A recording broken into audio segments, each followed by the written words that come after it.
క్రీస్తునందున్న ప్రియులకు ప్రేమతో వందనాలు తెలియజేయుచున్నాను. అక్టోబర్ నెల 31వ తేదీ 2025.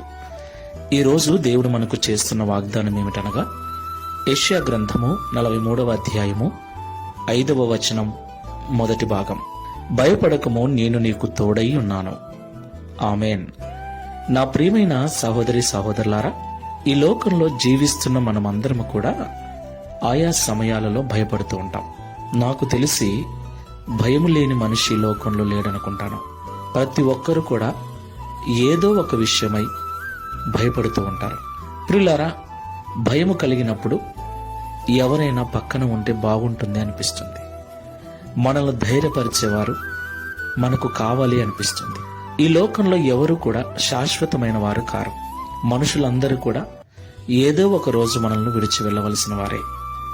కాబట్టి స్థిరమైన ధైర్యము మనుషుల ద్వారా మనకు కలగదు.